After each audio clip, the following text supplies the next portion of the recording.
Hello everyone, welcome to Downtown Tailoring. In today's video, we are going to make a double welt pocket. And you know how I am. I will show you two ways. The traditional professional one and the super duper easy, oh my gosh, why you didn't show me this one first one. So, let's go. If you like this video, please give it a like and subscribe. Traditionally, it's easier to sew the welt pocket in the pieces before you finish your garment. Of course, you can do it in your finished garment too, but it's a little bit more complicated. So let's say that this is your piece and you have your pattern, and the pattern usually have marked where you need to place the pocket. So let's say I'm gonna place it here, and what I'm gonna do, I will put my pattern over my piece. I will try to transfer that measurement because I will glue an interfacing to the other side so my pocket is stronger and to stabilize the pocket. So what I'm gonna do, I'm going to go to the wrong side of the material, in this case it's the same, and I'm marking the place, the center and the two edges. And then I'm gonna glue my interfacing there, you see? Now I have my material protected and I can mark the pocket in the right position. So for that, I'm gonna put my pattern on top and I'm gonna use my chalk to mark where the pocket should be. As you can see, I'm using a chalk. This way is very easy as I can just transfer my measurement, but there are many ways that you can do that. The thing is that you have to be sure that your pocket is exactly the size you need. In this case, we are going to make a 5 inches by ½ inch pocket. At ½ inch from the edge in the center, you will mark a point, and then you are going to mark a triangle from this point. I'm using this pen better because it's more exact, because it's very important when you do these kind of pockets to be really exact. And now I'm gonna cut my two welt pieces. For that, I will need two pieces 6½ inch by 1 inch and two pieces of interfacing of the same size. I'm gluing my interfacing to my welt and then I will fold them lengthwise and I will iron. You see? This is how it is. Then I will mark ½ inch on each side, and then I will mark 1/4 inch alongside. I will repeat that at the other welt, and this is the marks I need to start my pocket. Now I will take my welt and I will put them with the crease outside, and I will make sure to align the marks I did with the mark in my fabric, so the corners are exactly in the same point. You see? That way. This is very important because the trick with this job is to be precise. I will reduce now the length of my stitch around 2 because that will allow me to be more precise too by sewing. And then I will go to my sewing machine and I will make sure to start just in the corner. And then I will sew this side until just the other corner too. See? Now I have my first welt done and I will do the same with the other. I will align and sew and try to be very specific, and when you finish you check that they are aligned. That's the most important. Then I will go and I will be very careful and I will pinch first with my scissor and then I will go and cut until the triangle, and then when I arrive to the triangle, I have to keep cutting, but just until the point. It's like you have to go like almost there, but not really there, you see? And then you are going to repeat the same to the other side, and after that, you are going to pull all the seam allowance inside. You have to be very careful when you do this kind of job because you know, it can move, it can goes out, it's really tricky. And as well, now that I'm saying that, I want to point out that not all materials are good to make this kind of pockets.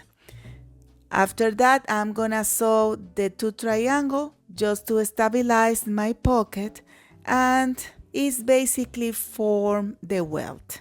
And then I'm gonna sew the other triangle just to be sure that it's all stable. And basically I have my welt done, and I'm going to iron it, and it's good to iron it outside and inside too. After that, what I'm gonna do is to sew the pocketing, to make the pocketing. It's a good idea as well to iron your pocket outside and by inside too. For my pocketing, I will need 3 pieces, one facing and the 2 pieces for the pocket. The facing, of course, need to be with the same material of the welt. These measurements, of course, are basically standard, but you can make it a little bigger, smaller. It's up to you. I'm going to sew the facing to the smaller piece of the pocket. And it's a good idea as well when you finish to iron it, just to make it look a little bit flatter. I'm going back to my sewing machine, and I'm going to sew this piece to the top part of my pocket using the same seam allowance, which is 1/4 inch. Then I'm going to take my other piece and I will sew it to the other part of the welt. You see, this is easier. People in general are very afraid to do that job, but it's not really too complicated. Now is the time to do a top stitch all around in the case you want it. Not all welt pocket has them, so it's up to you. I started by sewing the half lower part of the pocket. And then when I finish, I will flip the top part, and then I will finish the top stitch all around. That way the material won't get caught and the pocket sealed. And I'm almost done, and the last thing I need to do is just to close the pocket. For that, I'm gonna go around 1/2 inch seam allowance, and I will go and sew all around, and the job is done. You see? It looks good, right? It's very nice. I love it. As I said before, this is not for all material. This is a cotton that is not the best, but still, if you work it well, it will look good. Now I'm gonna show you the super easy duper, the easiest way that you can do your pocket.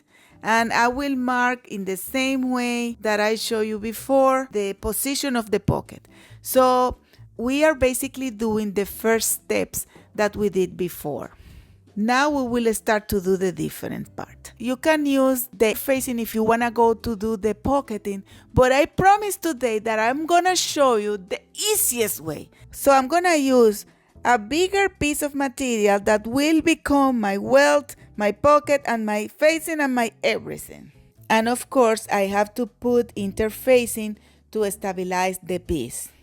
This one measures 6.5 inches by 3.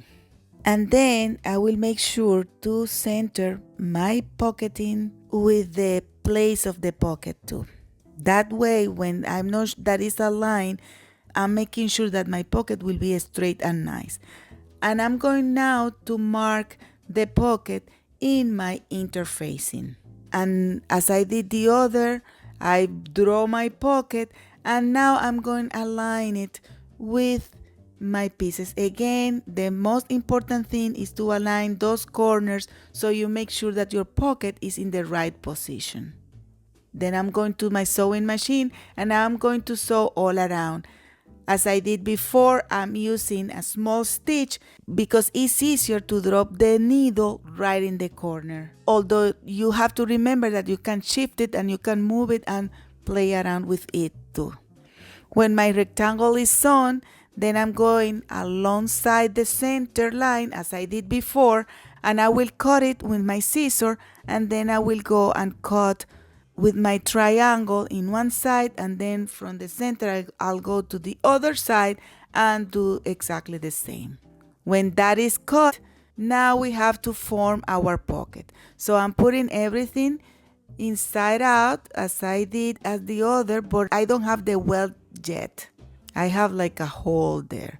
It's a good idea then to iron everything. I'm ironing it a little bit, not really too strong here because these are not the real crease, but that will stabilize my material and will make the job easier if I do it this way. Now I'm gonna mark 1/4 inch which is the edge of each welt, up and down. And then I'm going to fold this one to create my welts. So in this case, it's easier to do the pocket for the sewing and for the cutting and for everything, but you have to be careful when you are forming your welt because you have to be somehow precise and make sure that they are both the same size. And then when it's formed, I just have to sew it to secure it in place. I started with the up and then the down, and it's all done, you see. Now that my welt is formed, I can sew as well just to secure as well the triangles at the sides. And in this case will be much easier to sew all around. In the case you want to sew all around, you just sew it. As I said before, not all welt pockets are really sewn around, sometimes just at the side. You decide what you want to do, but it's a good idea most of the time a little tacking or something, because this is like a pocket that is hanging in one thread, well, in 4 threads, one in each corner. I'm gonna just finish my pocket and I will just fold the material. You see, that was easy. And then you can sew the sides. I could have started by the other side and just sew all around, but I find that this way is more, let's say, exact. Like it doesn't move so much. That's why I do it this way, but you can just do, just the whole thing around. And my pocket is done. As you can see, this one was really, really easy to do. Most of my colleagues tailor do it this way because it's just the other way sometimes seems like a little bit of waste of time, although it's more precise when it's finished. So, you just let me know in the comment which one do you like more, if the first one or if the second one. So guys, if you find this video useful, please give us a like and don't forget to subscribe, share, comment. Bye!